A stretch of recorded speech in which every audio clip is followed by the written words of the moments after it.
నమస్కారం అండి. మనం ఇప్పుడు ఎద్దనపూడి సులోచనారాణి గారు రచించిన 'కీర్తి కిరీటాలు' అనే నవలలోని 9వ భాగాన్ని విందామా? డియర్ తేజ, నువ్వు రాసిన ఉత్తరం అందింది. అవునరా, ఈ దారుణమైన సంఘటనతో నాకు సావిత్రికి కూడా మతిపోయినట్లే ఉంది. లేకపోతే అంత క్రితం అరగంట మునుపు పార్టీలో అంత హుషారుగా తిరిగిన స్వర్ణ తల్లిదండ్రులకి మృత్యు అంత దగ్గరలో ఉందని గాని, ఆ ఇద్దరిని చూడటం ఆఖరిసారి అవుతుందని గాని మాలో ఏ ఒక్కరైనా అనుకున్నామా? యాక్సిడెంట్ జరిగి ఇద్దరూ పోయారనే వార్త దావానలంలా వ్యాపించగానే ఇది విన్న ప్రతి ఒక్కరూ విస్తుపోతూ ఇదే మాట అంటున్నారు. నా మటుకు నేను ఆ రోజు ఇంటికొచ్చి బట్టలు మార్చుకుని పడుకున్నానో లేదో, ఇందిరమ్మ గారికి తెలిసిన ఒక ఆయన ఫోన్ వచ్చిందంటూ పరిగెత్తుకొస్తే హైదరాబాద్ నర్సింగ్ హోమ్కి వెళ్ళి నిర్జీవంగా ఉన్న ఆ ఇద్దరిని చూసే వరకు నమ్మలేకపోయాను. ఆ దృశ్యం చూస్తుంటే ఇప్పటికి కూడా నా కాళ్ళల్లో వణుకొస్తూనే ఉంది. స్వర్ణకి ఈ 4 రోజుల నుంచి ఈ ఘోరం తెలీదు. నిన్ననే చెప్పాం. పిచ్చిదానిలా అయిందంటే నమ్ము. అబ్బా! ఆ ఏడుపు చూడలేం, వినలేం. పాషాణం లాంటి మనస్తత్వం గల మనుషుల్ని కూడా చివ్వున కళ్ళల్లో నీళ్లు తెప్పించేట్టుగా ఉంది ఆ దుఃఖం. నాకైతే స్వర్ణ మళ్ళీ మామూలు మనిషి అవుతుందా అనిపిస్తోంది. ఒకేసారి తల్లిదండ్రులిద్దరూ పోవడం ఎంత భయంకరం! వద్దురా బాబు, పగవాళ్ళకు కూడా ఇలాంటి బాధ వద్దు అనిపిస్తోంది. ఇది సరే, ఇంతకంటే దారుణమైన వార్త ఇంకోటుంది. అది స్వర్ణకి ఇంకా తెలీదు. తెలియజేసే సాహసం మాలో ఎవ్వరికీ లేదు. డాక్టర్ అసలు ఇప్పుడప్పుడే ఆ విషయం తెలియనివ్వద్దని కూడా హెచ్చరించాడు. కొద్ది రోజులు పోయిన తర్వాత మెల్లగా స్వర్ణ తనంతట తానే తెలుసుకోవటం ఉత్తమం అని మేమందరం నిశ్చయించుకున్నాం. ఆ భయంకరమైన సత్యం ఏమిటో తెలుసా? స్వర్ణ ఎడమకాలు ఫ్రాక్చర్ అయింది. ఆపరేషన్ చేశారు. కొద్ది రోజులు బాగా విశ్రాంతి తీసుకుని మందులు వాడితే నడకకి ఇబ్బంది లేకపోవచ్చు, కానీ స్వర్ణ ఇక జీవితంలో మున్ముందు ఎప్పుడూ డ్యాన్స్ చేయలేదు. తేజ, ఈ మనుష్యుల జీవితాలు ఎంత అల్పంగా, ఏ క్షణంలో భగవంతుడు జారవిడిచిన గాజు వస్తువుల్లా ఎప్పుడు పగిలిపోతాయో తెలియదు కదా. నిన్న మొన్నటి వరకు దేదీప్యమానంగా వెలిగిపోయిన స్వర్ణ జీవితంలో ఎంత హఠాత్తుగా కారు చీకట్లు కమ్ముకున్నాయో చూడు. స్వర్ణకు వచ్చిన కష్టం ఇంతేననుకుంటున్నావా? ఆ ఇందిరమ్మ గారిది ఆర్థిక స్తోమత అంతా పైన పటారమేనన్న సంగతి కూడా బయటపడింది. ఇల్లు తాకట్టులో ఉందిట. బాలాజీరావు ఇందిరమ్మ పోయారని తెలియగానే ఆ అప్పు ఇచ్చిన ఆయన వచ్చి ఇల్లు తాళం వేసుకున్నాడు. ఆ ఇల్లు, స్వర్ణ నగలు అమ్మినా ఇంకా తీర్చవలసిన బాకీలు 25,000-30,000 పైగానే తేలుతోంది. మా ధైర్యం ఒక్కటే, స్వర్ణని ఎలాగూ కిషోర్ చేసుకుంటాడు కాబట్టి ఆ అమ్మాయి జీవితానికి ఇబ్బంది లేదు. లేకపోతే ఈ క్షణంలో స్వర్ణకి నిలవ నీడ కూడా లేదనే మాట నిజం. స్వర్ణకొచ్చిన ఈ కష్టాలు చూస్తుంటే దేవతలే ఈర్ష్యపడి ఈ విధంగా చేసి కసి తీర్చుకున్నారా అనిపిస్తోంది. నీకు ముఖ్యంగా ఈ ఉత్తరం ఎందుకు వ్రాస్తున్నానంటే, నీ విషయంలో నేను ఒక సాహసం చేశాను. నువ్వు నన్ను క్షమించాలి. నువ్వు సికింద్రాబాద్లో ఉన్న దేశాయి కంపెనీ దగ్గర వసూలు చేసి ఉంచమన్న 1,800 రూపాయలు నేను వసూలు చేశాను. నువ్వు స్వర్ణ పుట్టినరోజుకి రాలేదు. అంతలో ఈ యాక్సిడెంట్ జరిగింది. స్వర్ణ మందులకి, స్పెషలిస్ట్ ఫీజులకి అర్జెంటుగా డబ్బు కావాల్సి వచ్చింది. కిషోర్ని అడగడానికి నాకు మొహమాటం వేసింది. ఇంట్లో నా దగ్గరున్న ఈ డబ్బు తీసుకుని ఖర్చు పెట్టేశాను. స్వర్ణ కోలుకున్న తర్వాత మెల్లగా ఈ సంగతి చెప్తాను. అప్పటి వరకు ఇది నువ్వు అప్పుగా భావించగలవు. నీకు ఈ విషయంలో ఇబ్బంది కలిగించినట్టయితే క్షంతవ్యుణ్ణి. నీకు వీలైతే ఒకసారి రా, స్వర్ణను చూసి వెళుదువు గాని. స్వర్ణకి కలిగిన ఈ దురదృష్టం తెలిసిన అభిమానులందరూ తండోపతండాలుగా రావడంతో హాస్పిటల్ అధికారులు విసిగిపోయినట్టున్నారు. వచ్చే ఆదివారం స్వర్ణని డిశ్చార్జ్ చేస్తామని, ప్రమాదమైన స్థితి ఏమి లేదు కాబట్టి ఇంటికి వచ్చి వైద్యం చేస్తామని అన్నారు. స్వర్ణ బహుశా కిషోర్ ఇంటికి వెళ్తుందనుకుంటాను. సావిత్రి నర్సింగ్ హోంలో స్వర్ణ దగ్గరే ఉంటుంది. నీకు నమస్కారాలని వ్రాయమంది. స్వర్ణకి ఈ ప్రమాదం వచ్చింది, ఇక డ్యాన్స్ చేయలేదని అంటున్నారు. మా పరిస్థితులు కూడా చాలా మారినాయి. భవిష్యత్తు కూడా అయోమయంలో పడింది. నీతో ఒక్కసారిగా ఈ గొడవంతా మాట్లాడి నా మనసు తేలికపరుచుకోవాలని ఎంతగానో ఉంది. ఇట్లు గోపాలం. షెడ్లో పార్టీషన్ అవతల బొమ్మలు సర్దుతూ మెల్లగా కబుర్లాడుతున్న ఆడవాళ్ల కంఠాలు వినిపిస్తున్నాయి. దూరంగా రంపపు మిల్లు ధన్ ధన్లాడుతున్న ధ్వని కూడా వినవస్తోంది. యువతల పక్క దూరంగా కొండల మధ్య నుంచి వేగంగా దూకుతున్న కొండవాగు ధ్వని కూడా బిగ్గరగానే ఉంది.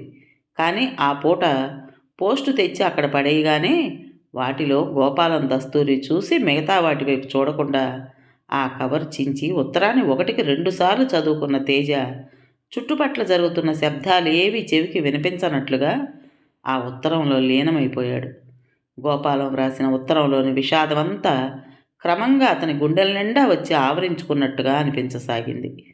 కుర్చీలో వెనక్కి ఆనుకుని ఉత్తరం మరోసారి పరిశీలిస్తున్న అతని కళ్ళు వీలైతే ఒక్కసారి రా, స్వర్ణని చూసి వెళుదువుగాని అన్న వాక్యాల మీదనే మాటి మాటికి వెళ్ళి నిలుస్తున్నాయి.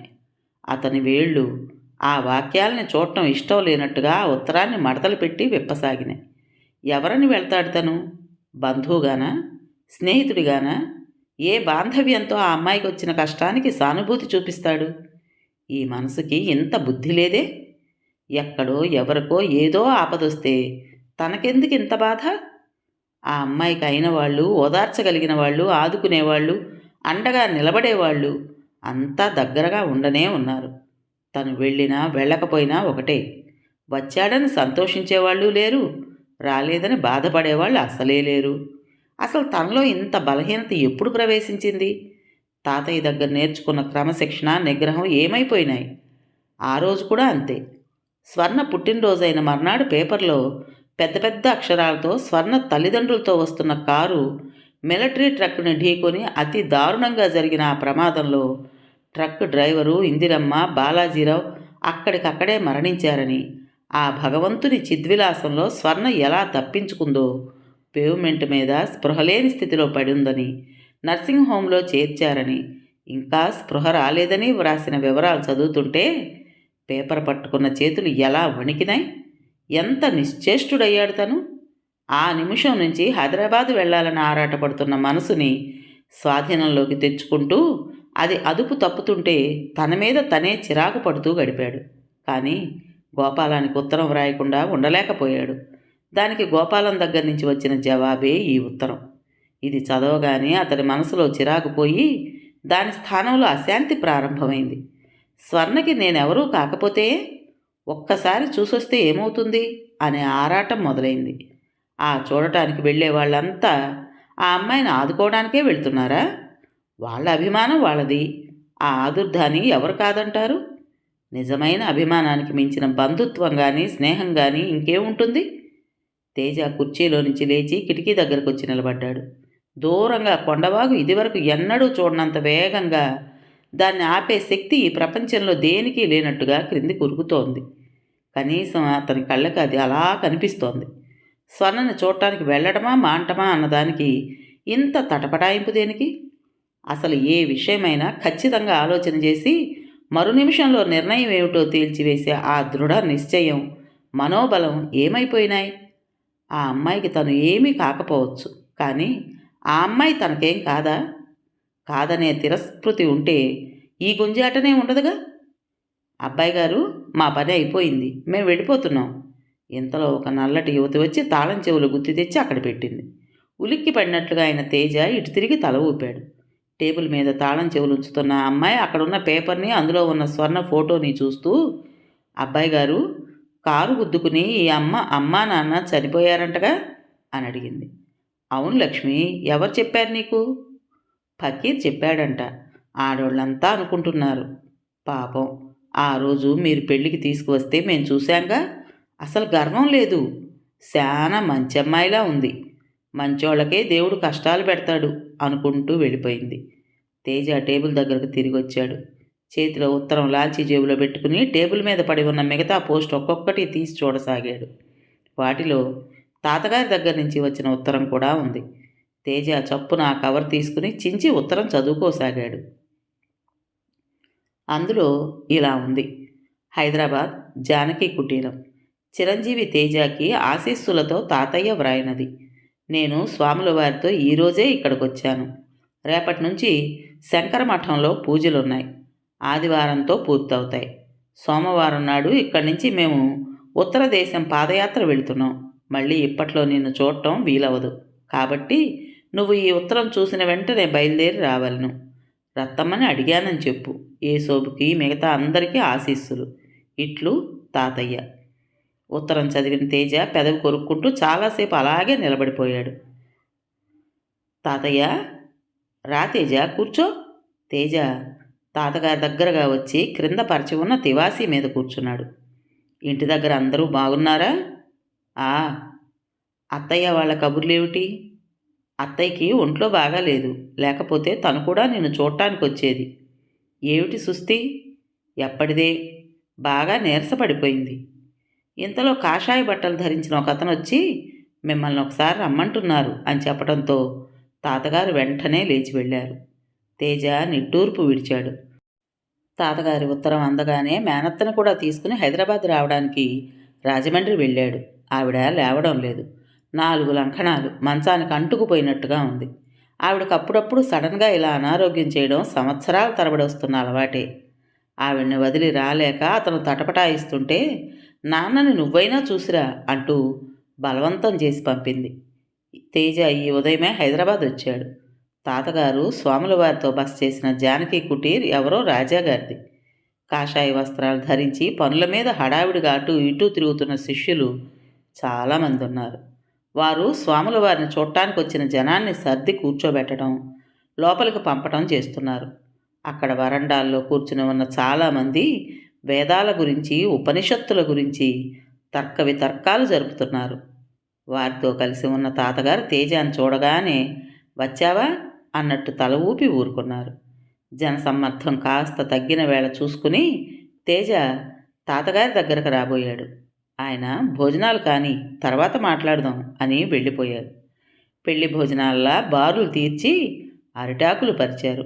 వాటిల్లో అందరికీ పిండి వంటలతో ఘుమఘుమలాడుతున్న భోజనం వడ్డించారు. భోజనాలు అవగానే తాతగారితో మాట్లాడవచ్చుననుకున్న తేజకి అప్పుడు కూడా నిరాశే ఎదురైంది. ఆయన చుట్టూ మనుషులు మూగి ఉన్నారు. వాళ్ళు ధర్మోపదేశంలో ఉన్న సూక్ష్మ సందేహాల గురించి చర్చించుకుంటున్నారు. వాళ్ల మధ్య నుంచి ఆయన్ని పిలవడం అసంగతంగా తోచింది. తేజ అక్కడే ఉన్న ఒక స్తంభానికి ఆనుకుని నిలబడ్డాడు. తర్క వితర్కాలు పూర్తయినాయి. మీమాంస అంతమైంది. అందరూ ఎవరి దోవన వాళ్ళు వెళ్ళిపోయారు. అప్పటికి 4 గంటలుగా వస్తోంది. అందరూ వెళ్ళగానే తేజ ఆయన దగ్గరకు వచ్చి కూర్చున్నాడు. ఆయన మాట్లాడటం మొదలుపెట్టాడో లేదో ఇంతలో ఎవరో వచ్చి రమ్మంటున్నారంటూ తీసుకువెళ్ళారు. ఇక మళ్ళీ ఇప్పుడప్పుడే కనిపిస్తాడో కనిపించడో. తేజ అనుమానంగా లోపలికెళ్ళి ద్వారం వైపు చూస్తుండగా ఎక్కువ సమయం కాకుండానే ఆయన తిరిగి వచ్చి యథాస్థానంలో కూర్చున్నారు. ఎలా ఉన్నావు? ఊళ్ళో సంగతులేమిటి? కుశల ప్రశ్నలు అడిగారు ఆయన. ఇంటికి వెళదాం రా తాతయ్య. నేను రాసిన ఉత్తరం నువ్వు సరిగ్గా చదవలేదా? స్వాముల వారితో ఉత్తర దేశం పాదయాత్ర వెళ్తున్నానని వ్రాశానుగా. ఈ వయసులో నువ్వు తట్టుకోగలవా? పండిన పండు ఎక్కడున్నా రాలిపోతుందిరా. దానికి రాయి దెబ్బ తగలక్కర్లేదు, సుడిగాలి వీచన అవసరం లేదు. నిజం చెప్పాలంటే మీ నాన్న పోయినప్పటి నుంచి ఈ జీవితాన్ని శవవాహకుడిలా ఎప్పుడెప్పుడు ఈ భారం వదిలించుకుంటానా అన్నట్టుగా భరిస్తూ వచ్చాను. నువ్వు లేకపోతే ఆ ఇంట్లో నేను ఒక్క క్షణం కూడా ఉండలేననిపిస్తోంది తాతయ్య. అందులో 3 నెలలు నేను ఎలా భరించగలను? ఇన్నాళ్ళు ఎలా ఉన్నావురా? ఇది వేరు. ఏ రోజుకు ఆ రోజు తిరిగి వస్తావనే ఆశతో చూశాను. అదీ కాకుండా నువ్వు వెళ్ళిన ఊళ్ళు నేను రాలేనంత దూరం కాదు. ఇంత క్రితం స్వాముల వారి శిష్యుడు ఒక ఆయనతో ఈ ప్రయాణం గురించి చెబుతున్నాడు. మీ యాత్రలో ఋషికేశ్, బదరీనాథ్ కూడా ఉన్నాయట కదా. ఉత్తర దేశంలో పుణ్యక్షేత్రాలన్నీ ఉన్నాయి. అతను తల అడ్డంగా తిప్పాడు. వద్దు తాతయ్య, వద్దు. అంత దూరం నువ్వు వెళ్ళొద్దు. నీకు అంతగా అవి చూడాలనుంటే నేను వెంట ఉండి తీసుకువెళ్తాను. ఇప్పుడు మాత్రం వద్దు, రానని ఆయనకి చెప్పేయి. అతని కంఠం వణికింది. అతని మనోస్థితి అర్థం చేసుకున్నట్టుగా ఆయన చేయెత్తి అతని వీపు మీద ఆనించారు. నేను వెళుతున్నది వాటిని చూడాలనే ఆశతో, కోరికతోనట్రా? నేను అసలు ఇంటికి దూరంగా ఉండాలనుకుంటున్నది నీకోసమే. నేను బాగా ఆలోచించే ఈ నిశ్చయానికి వచ్చాను. తాతయ్య, అతను చివ్వున తలెత్తాడు. నీ మాట కాదంటున్నానని మనసు కష్టపెట్టుకోకు. బ్రతికి ఉండగానే నువ్వు నీ ఒంటరితనం భరించడం నేర్చుకుంటే నేను పోయిన తర్వాత అది నిన్ను బాధించదు తేజ. నీకు గుర్తుందో లేదో, నీ చిన్నతనంలో జరిగిన ఒక చిన్న సంఘటన చెబుతాను విను. నీకు చిన్నప్పుడే మన ఇంట్లో ఎలుకల్ని పట్టడానికి వచ్చే నల్లపిల్లంటే చాలా భయం ఉండేది. ఒకసారి ఎప్పుడో నిద్రలో నువ్వు దాహం వేసి మంచినీళ్ళ కోసం లేచి కూర్చున్నప్పుడు అది కిటికీలో నీకెదురుగా కూర్చుని కనిపించింది. నల్లటి ఆ రూపు, పచ్చటి కళ్ళు చూసి నిద్రమత్తులో నువ్వు దెయ్యం దెయ్యం అంటూ బిగ్గరగా అరిచావు. ఆ రోజు నుంచి నీకు అది కలలో రావడం ప్రారంభించింది. ఒంటి నిండా చెమటలు కారుతుండగా నిద్రలో లేచి నా మెడని కౌగిలించుకునేవాడివి. అది పిల్లిరా నాయనా, ఏమీ చెయ్యదు, నువ్వు కొట్టి చూడు పారిపోతుంది అని నచ్చ చెప్పడానికి ఎంతో చూశాను. కానీ నీ పసి మనసుకి ఆ మాట ఎక్కలేదు. రాత్రిపూట నువ్వు నిద్ర మానేశావు, చిక్కిపోవటం ప్రారంభించావు. నన్ను నీ దగ్గర నుంచి కదలొద్దని ఏడ్చేవాడివి. చివరికి ఆ నల్లపిల్లిని గురించి నీ భయం పోగొట్టడానికి నేను ఒక ఆలోచన చేశాను. నీ మంచం వెనక గోడ మీద ఎలక బొమ్మను ఒకదాన్ని తాడుకు కట్టి వేళ్లాడదీశాను. ఆ నల్లపిల్లిని పట్టుకుని వచ్చి నువ్వు చూడకుండా నీ మీద గిరాటేసి అక్కడే ఉన్న బీరువా చాటుకు తప్పుకున్నాను. పిల్లిని చూడగానే కేకలు పెట్టావు, అరిచావు, భయంతో వణికావు. పిల్లి గోడ మీద ఉన్న ఎలక దగ్గరికి వెళ్ళడానికి నీ మంచం మీద ఎక్కసాగింది. నువ్వు అరుస్తూ దాన్ని మంచం ఎక్కనీయకుండా కొట్టసాగావు. చివరికి దానికి దెబ్బ తగిలి కుయ్యమంటూ తోక ముడుచుకుని కుంటుకుంటూ అక్కడి నుంచి పోయింది. నేనప్పుడు నీ మంచం దగ్గరకు వచ్చి ఏం తెలియనట్టుగా ఏమిట్రా బాబు అని అడిగాను. ఒంటి నిండా చెమటలు కారుతున్నా నవ్వుతున్న ముఖంతో నా మెడ చుట్టూ చేతులు వేస్తూ, అది నిజంగా పిల్లే తాతయ్య, నేను దిండుతో కొట్టాను, పోయింది అన్నావు. నేను వెళ్ళి పిల్లిని పట్టుకొచ్చి ఎలుక బొమ్మను చూపి అది తినాలని పిల్లి ఆరాటపడుతుంటే అందకుండా చేశా. ఇద్దరం పక్కపక్క నవ్వాం. ఆ పూటతో దెయ్యం గురించి నీ భయం పోయింది. రాత్రుళ్ళు నిశ్చింతగా నిద్రపోవడం ప్రారంభించావు. నీ ఆరోగ్యం చక్కబడింది. ఇప్పుడు అదంతా ఎందుకు తాతయ్య? అంతకంటే పెద్ద పిల్లి ఇప్పుడు ఒంటరితనం అనే పేరుతో నిన్ను భయపెడుతోందిరా. నువ్వు దాన్ని ఎదుర్కోవడం మానేసి కళ్ళు మూసుకుని నా వైపు తిరిగి నా నీడలో ముఖం దాచుకోవాలని అనుకుంటున్నావు. ఇది వద్దంటున్నాను. నా మాట విని నువ్వు పెళ్లి చేసుకో. ఒకళ్ళిద్దరు పిల్లలు పుడితే. వద్దు తాతయ్య, ఆ మాట నాకు చెప్పకు. ఎందుకు వద్దురా?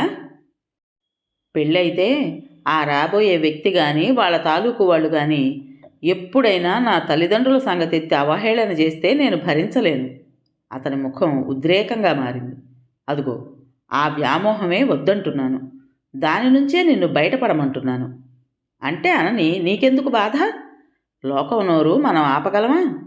మన జీవితాన్ని మనం ఇష్టం వచ్చిన రీతిగా మలుచుకునే హక్కు మనకి ఎలా ఉందో దాన్ని విమర్శించే అధికారం లోకానికి కూడా అంతే ఉంది. అయినా ఈ ప్రపంచంలో ఎంతమంది పిల్లలు తల్లిదండ్రులు సరిగ్గా లేనివాళ్ళు లేరు? వాళ్ళంతా నీలాగా పెళ్ళిళ్ళు వద్దంటున్నారా? నేను పడినంత బాధ వాళ్ళు పడకపోవచ్చు. నువ్వు ప్రత్యేకమైన వ్యక్తివి అనే అహం కూడా నువ్వు వదులుకోవాలి. సరే తాతయ్య, ఇంటికి వెళదాం, బయలుదేరు. రాన్రా, నీకు పెళ్లి నిశ్చయమైందని మీ అత్తయ్య చేత ఉత్తరం వ్రాయించు. అది చూడగానే ఎక్కడున్నా వస్తాను. నువ్వు ఆ మాట అంటే ఇప్పుడే ఆ బజార్లోకి వెళ్ళి కనిపించిన పిల్లతో పెళ్లి స్థిరం చేసుకుని వస్తాను. నువ్వు ఇంటికి రావడానికి నాకు పెళ్ళి అవ్వాలి అనేది షరతు అయితే నేను ఒప్పుకుంటాను తాతయ్య. ఆయన నవ్వారు. నా షరతు తీర్చడం కోసం నీ మనసును నువ్వు మోసం చేసుకుంటావన్నమాట. పెళ్ళి నా షరతు కోసం కాదురా, నీ కోసం నువ్వు చేసుకోవాలి. నీ ఒంటరితనం నీ మెడలో గుదిబండలా తయారైంది. దాన్ని వదిలించే పిల్ల నీకు భార్యగా రావాలి. కాదు, నువ్వే ఆ అమ్మాయిని వెతుక్కోవాలి. ఇదే నేను నీకు చెప్పే ఆఖరి మాట. ఇంతలో పాంకోళ్ల శబ్దమైంది. తాతగారు మాట్లాపి గుమ్మం వైపు చూశారు. తేజ కూడా తల తిప్పి అటువైపు చూశాడు. స్వాములు వారు బయటకొచ్చారు. ఆయన్ని చూడగానే తాతగారు లేస్తుంటే తేజ కూడా లేచాడు.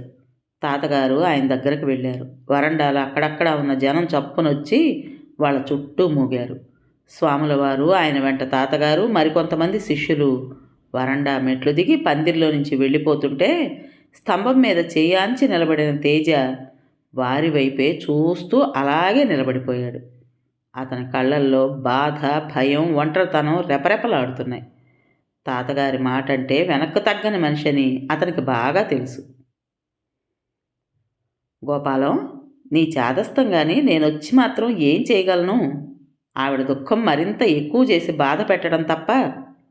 తేజ నచ్చజెబుతున్నట్టుగా అన్నాడు. అరే ఇడియట్! నువ్వసలు ఈ ఊరు రాకపోతే పర్వాలేదు. వచ్చి చూడకుండా వెడితే మాత్రం మర్యాదగా ఉంటుందిరా. రేపెప్పుడైనా స్వర్ణకి తెలిసిందనుకో బాగుంటుందా? ఎవరో తెలియని వాళ్లే వచ్చి చూసి వెళుతుంటే తాను మీ ఊరు కూడా వచ్చింది కదా, నువ్వు చూడకుండా వెళ్తావా? అసలు నువ్వు చూడనని ఎలా అంటున్నావో నాకే ఆశ్చర్యంగా ఉంది. నీది ఇంత రాతిగుండె అని నాకు తెలియదు సుమి. తేజ మౌనంగా ఊరుకున్నాడు. ఇద్దరూ ట్యాక్సీలో వెళుతున్నారు.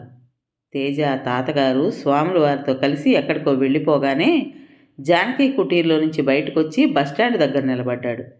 ఎంతసేపు ఎదురు చూసినా బస్సు రాలేదు. అతను మెల్లిగా నడక సాగించాడు. ఒక పర్లాంగు నడిచాడో లేదో పరధ్యానంగా తల వంచుకుని వెళుతున్న అతని పక్కన ట్యాక్సీ ఒకటొచ్చి రయ్యన ఆగింది. అందులో నుండి గోపాలం దిగొచ్చాడు. ఒరేయ్, ఎప్పుడొచ్చావురా నువ్వు అని ఆదుర్దాగా పలకరించాడు. తేజ క్లుప్తంగా తాతగారి సంగతి చెప్పడం ప్రారంభించాడు.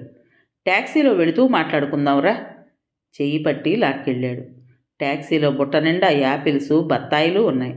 గోపాలం సీటు మీద ఉంచిన ఫ్లాస్క్ తీసుకుని చేత్తో పదిలంగా పట్టుకున్నాడు. అతను వాటిని స్వర్ణ కోసం నర్సింగ్ హోమ్కి తీసుకెళ్తున్నానని చెప్పగా విన్న తేజ తనని అక్కడెక్కడైనా బస్టాండ్లో దించమని కోరాడు. అదేమిటి, నువ్వు స్వర్ణను చూడటానికి రావా అన్నాడు గోపాలం. ఇప్పుడు రాను, ఇంకోసారి ఎప్పుడైనా వస్తాను. ఇంకోసారి నీకోసం స్వర్ణ ఇలాగే సుస్థిగా ఉంటుందనుకుంటావా? నా మనసు బాగాలేదు గోపాలం, అందుకే కాసేపు నాతో ఉండమంటున్నాను. అత్తయ్యకి ఒంట్లో బాగాలేదురా గోపాలం, నేను ఈ రాత్రికి వెళ్ళిపోవాలి. నేను నిన్ను ప్రయాణం ఆపుకోమని అనడం లేదే. ట్రైన్ రాత్రి 10 గంటలకు కదా, నేనే స్వయంగా ఎక్కిస్తాను, సరేనా?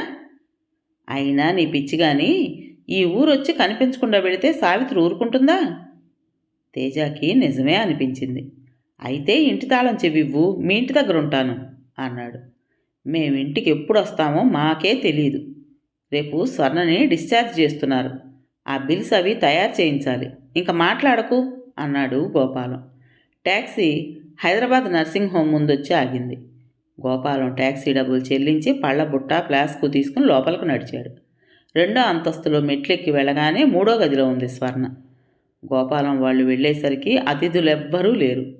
స్వర్ణ, ఎవరిని తీసుకొచ్చానో చూడు, గోపాలం లోపలికి రాగానే అన్నాడు. స్వర్ణ మంచానికి తలవైపు ఎత్తుగా దిండుకు ఆనుకుని కూర్చునుంది. సావిత్రి వెనక నిలబడి మెల్లగా జుట్టు దువ్వుతోంది. ఎవరు? నిరాసక్తిగా అడిగింది. తేజ గుమ్మానికున్న పరదా తొలగించుకుని లోపలికి అడుగుపెట్టాడు.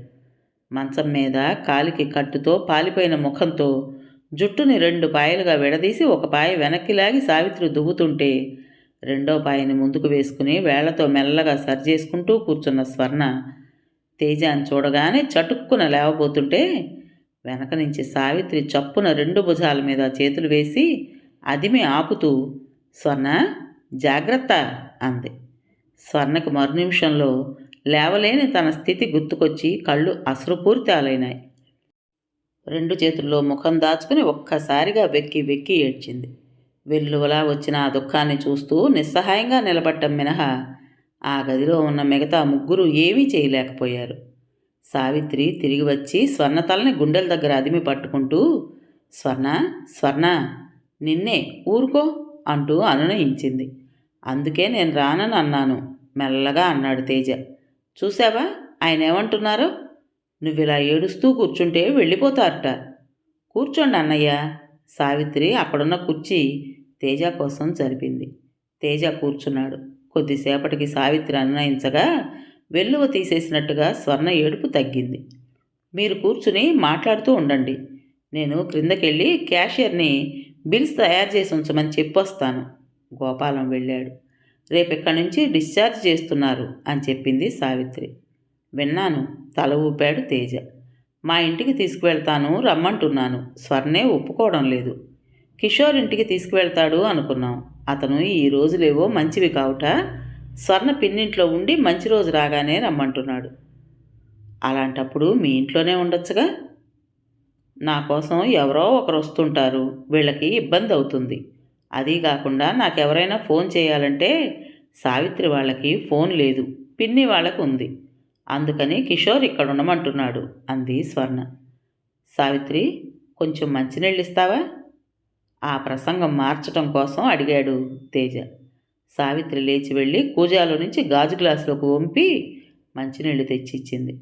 ఇంతలో ఆయా గదిలోకి తొంగి చూస్తూ, సావిత్రమ్మగారు, మీకు ఫోన్ వచ్చింది అని చెప్పింది. ఇప్పుడే వస్తాను అని సావిత్రి వెళ్ళిపోయింది. తేజ మంచినీళ్ళు తాగి గ్లాస్ చేతిలో పట్టుకున్నాడు. ఇద్దరికీ ఏం మాట్లాడాలో తోచనట్లుగా గదిలో చిత్రమైన నిశ్శబ్దం ఏర్పడింది. కాలు చాలా బాధగా ఉందా? తేజ మెల్లగా అడిగాడు. స్వర్ణ కాలు వైపు చూసుకుంటూ తల ఊపింది. దించుకున్న ముఖంలో మళ్ళీ బొటబొటా కన్నీళ్లు కారినాయి. స్వర్ణ, ఒక్క మాట మీకు గుర్తు చేయనా? ఏమిటది? మీరు మా ఊరు వచ్చినప్పుడు మనం ఆ రాత్రి పెళ్లికి వెళ్ళి తిరిగి వస్తుంటే మీకు జ్ఞాపకం ఉందా? జ్ఞాపకం ఉందన్నట్టు తల ఊపింది. మీరు చల్లటి నీళ్లతో ముఖం కడుక్కుని వస్తూ ఒక మాట అన్నారు. ఏమని? మీ జాతకంలో ఎప్పుడూ ఏదీ ఊరికే జరగదని. స్వర్ణ తల ఎత్తి అతని వైపు చూసింది.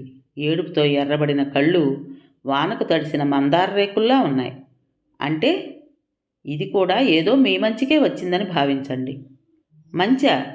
ఒకేసారి తల్లిని తండ్రిని పోగొట్టుకోవడంలో నాకు మంచి ఉందా?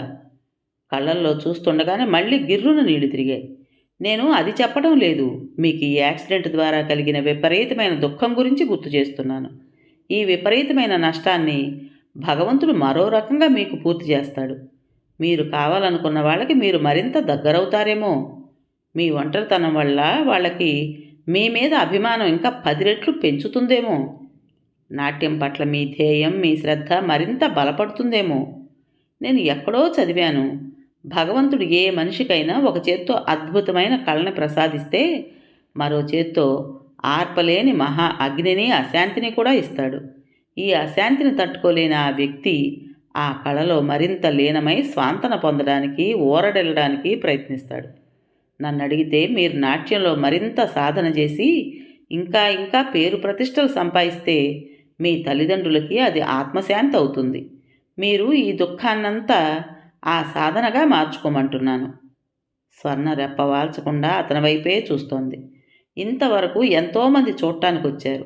వారిలో ఏ ఒక్కరూ ఇలాంటి మాటలు చెప్పలేదు. వాళ్ళ సానుభూతితో భవిష్యత్తు పట్ల భయం, దుఃఖం ద్విగుణీకృతం అయిందే తప్ప మనసు ఊరడిల్లలేదు. ఇతని మాటలతో ధైర్యం లాంటిది వస్తోంది. అతను కూడా ఆ అమ్మాయి వైపే చూస్తున్నాడు. అతని చూపుల్లో ఉన్న చిత్రమైన శక్తి ఏమిటో గాని స్వర్ణ అతని ముఖం మీద నుంచి కళ్ళు మరల్చుకోలేకపోయింది. ఇంతలో సావిత్రి గబాలన కట్టెను తొలగించుకుని లోపలికి వస్తూ, స్వర్ణ, రాజ్యలక్ష్మి గారు, కిషోరు వస్తున్నారు అని చెప్పింది. ఆ పేర్లు వినగానే స్వర్ణ ముఖంలోకి కళలాంటిది వచ్చింది. కానీ తేజ ముఖం పాలిపోయినట్టుగా అయింది. నేను వెళతాను సావిత్రి. చటుక్కున లేచాడు. కూర్చోండి, మీ స్నేహితుడిని రానియండి. ఇంతలో బయట మాటలు వినిపించాయి. తేజ చేతిలో ఉన్న గ్లాస్ సావిత్రికి ఇవ్వడం కూడా మర్చిపోయినట్టుగా అక్కడి నుండి కదిలి ఎదురుగా బాల్కనీలోకి తెరిచి ఉన్న ద్వారం గుండా వెళ్ళిపోయాడు. సావిత్రి అంత క్రితమే గదిలోకి ఎండ పడుతోందని పార్టీషన్గా ఉన్న గ్లాస్ తలుపులకు అడ్డంగా పరదాలు లాగింది. తేజ బాల్కనీలో అడుగు పెడుతూనే తను వచ్చిన గ్లాస్ తలుపుల్ని వెనక్కి చేతులు పోనిచ్చి దగ్గరగా తోసి మూసేశాడు. స్వర్ణ గదిలోకి మనుషులొచ్చిన సందడి, మాటలు వినిపిస్తున్నాయి. స్వర్ణ, ఆంటీ. స్వర్ణ ఏడుస్తున్న ధ్వని. ఆవిడ ఊరుకోమ్మా, ఊరుకో, నా తల్లివిగా అంటూ సముదాయిస్తున్న మాటలు వినిపిస్తున్నాయి. అదిగో స్వర్ణ, అందుకే అమ్మని నేను తీసుకురాను. వచ్చినప్పుడల్లా నువ్వు ఇలా పసిపిల్లలా ఏడవడం నాకు బాగాలేదు. బీ బ్రేవ్ డియర్ అంటున్నాడు కిషోర్. బాల్కనీలో నిలబడిన తేజాకి ఎదురుగా అస్తమిస్తున్న సూర్యుడు అగ్నిగోళంలా కనిపిస్తున్నాడు. ఆ క్షణంలో అతని మనసు కూడా అలాగే ఉంది. లోపల నుంచి మాటలు వినిపిస్తున్నాయి. ఈరోజు ఎలా ఉండాల్సిన రోజా ఆంటీ? స్వర్ణ హృదయ విదారకంగా ఏడుస్తూ అంటోంది. అవునమ్మా, పెళ్లి కూతురివిగా అయిన వాళ్ళందరితోనూ ఆనందంగా ఉండాల్సిన రోజు. ఇంత ఘోరం జరుగుతుందని, ఇలా వ్రాసిపెట్టి ఉందని మనకేం తెలుసు? ఇలా ఎందుకయిందా ఆంటీ? నాకంతా అయోమయంగా కలలా ఉంది. నేను అసలు ఎక్కడున్నానో, ఏం చేస్తున్నానో ఏమీ తెలియడం లేదు. అమ్మా నాన్న ఇంకా ఏ క్షణంలోనైనా స్వర్ణ అంటూ దగ్గరకు వస్తారనే అనిపిస్తోంది. స్వర్ణకి మళ్ళీ ఏడుపు ముంచుకొచ్చేసింది. స్వర్ణ, ధైర్యం తెచ్చుకో, ఆవిడ అనునయంగా బుజ్జగిస్తున్నట్టుగా అంది. గోపాలం ఏడి? కిషోర్ సావిత్రిని అడిగాడు. స్వర్ణని రేపేగా డిశ్చార్జ్ చేసేది, బిల్స్ తయారు చేసి ఉంచమని చెప్పడానికి క్రిందకు వెళ్ళారు. స్వర్ణ, రేపు ఉదయం 9 గంటలకు కారు పంపిస్తాను. మీ పిన్ని వచ్చి నిన్ను వాళ్ళ ఇంటికి తీసుకువెళ్తుంది. 8:30కి నాకు ఒకరిని కలిసే పని ఉంది. అది త్వరగా పూర్తయితే నేను కూడా వస్తాను అన్నాడు కిషోర్. స్వర్ణ రాజ్యలక్ష్మి చేతిని గట్టిగా పట్టుకుని బేలగా చూస్తూ అంది. ఆంటీ, పిన్ని వాళ్ళింటికి వెళ్ళటం అంటే ఎలాగో ఉంది. స్వంత అక్క చెల్లెళ్ళు అయినా అమ్మకి ఆవిడికి సఖ్యత లేదు. ఇంతవరకు నేనెప్పుడూ ఎక్కడా ఉండలేదు. ఇందులో ఈ స్థితిలో నువ్వు పిల్లా జల్లాగల అలాంటి నలుగురున్న కుటుంబంలో ఉండడమే మంచిది. మీ పిన్ని మీతో కలవకపోవడానికి ఒక విధంగా మీ అమ్మ అతిశయమే కారణం. ఇది నీకు తెలియని విషయం కాదు.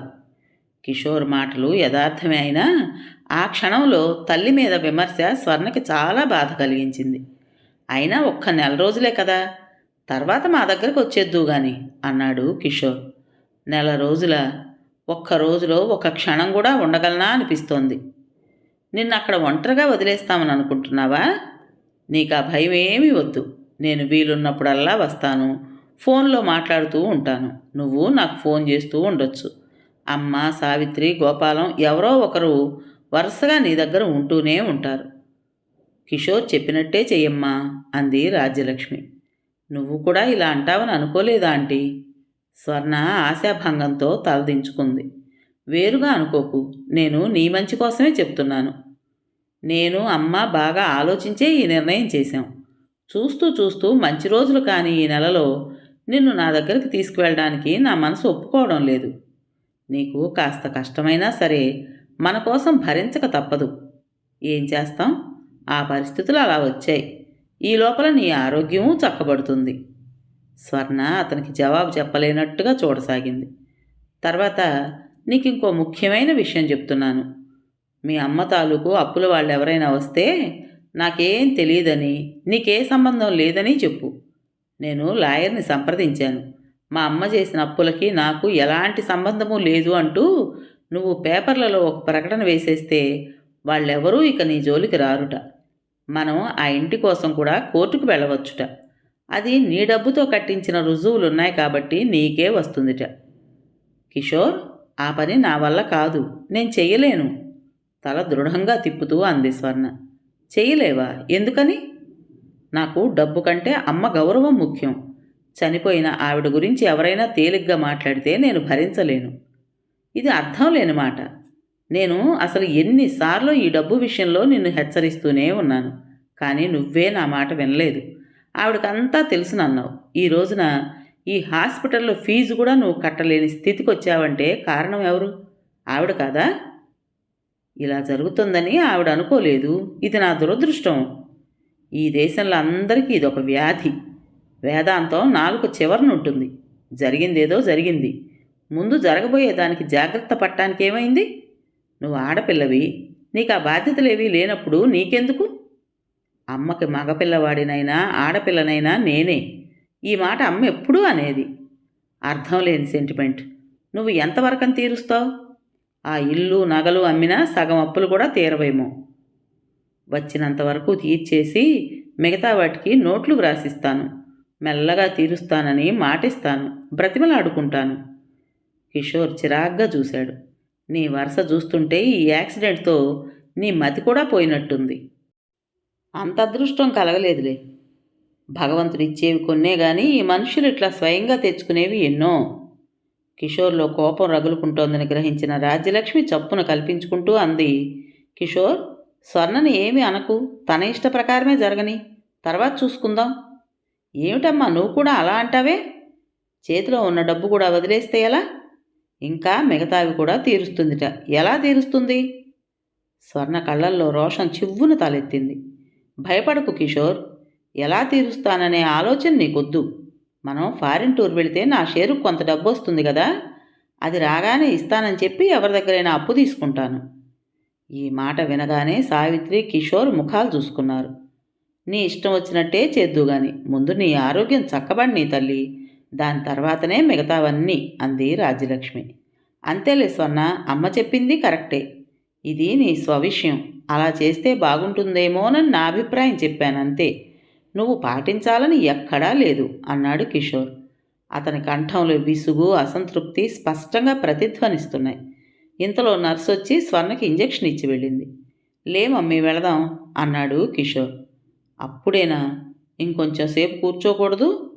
అభ్యర్థిస్తున్న కళ్ళతో చూసింది స్వర్ణ. పనుంది, వెళ్ళాలి. స్వర్ణ అభ్యర్థనని అతను గమనించలేదు.